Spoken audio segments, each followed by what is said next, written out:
I'm in Haddonfield, and we've gone back in time to the American Revolution. There's going to be an actual skirmish between the British loyalists and the colonialists right here on King's Highway. This is all put on by Indian King Tavern. First person to greet you at Indian King Tavern is Philip Zobish.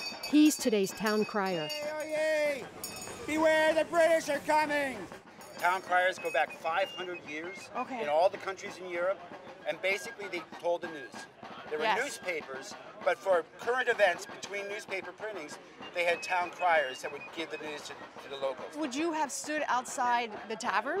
I'd be walking the streets, telling the different people. But really? I'd be in front of the tavern for important events, yes. You're a news broadcaster, yes. You just don't have the TV. Yes. What is about to happen is a skirmish, not a battle. Yes. What's the difference? A skirmish is usually at the edges of the armies, and it's a small, brief encounter of fight. Okay. Whereas a battle is organized, it's between large armies. The tavern is 270 years old, and it's where New Jersey became a state. Natalie Renock is our tour guide, and she's dressed for the era. What room are we in right now? So this is the public dining room, and this is where middle-class gentlemen would come to take their meals. No women, just gentlemen? Not generally. The only women that would be in an inn and a tavern of this sort would be the women working here. Was this also an inn? Did people stay overnight? They did, in fact. This was an inn and a tavern, and so gentlemen would stay overnight, and food was prepared here as well. The museum offers guided tours Wednesdays through Sundays, and you can see all the rooms in the house, like the kitchen with its period food and cooking tools. Our next stop has been called the Facebook of the tavern. People met here to play games, catch up with each other, and get information. This is the bar? This is the bar room. And that is actually the bar?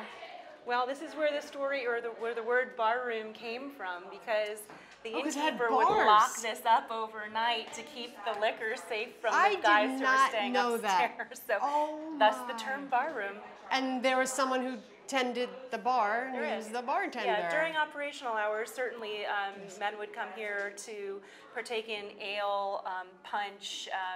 The inn, or our tavern, actually did have a distillery and a brewery on the premises. Really? So we brewed our own beer and had our own distilled spirits. I'm guessing if women weren't allowed in the dining room, they sure weren't allowed in the bar. Yeah, it just wouldn't have been appropriate for a woman of that time to be seen in a place like this. Yes. Certainly the women who worked here that were serving, it would have been appropriate for them to be here, but a lady wouldn't have been seen in here. In a second-floor room in the tavern, legislators voted to stop being a colony and become a state. They met in this small room because Trenton was occupied by the British. A lot was decided here, and it really shaped the state. The skirmish is about to get started, so I need to find my spot outside. But first, Paul Lone has taken command. It's going to be a simulation of an 18th century skirmish. The men will be fighting as they would in that time period, firing volleys at each other, trying to maneuver for an advantage on the ground. And the luckiest troops and the best disciplined troops are going to win the day.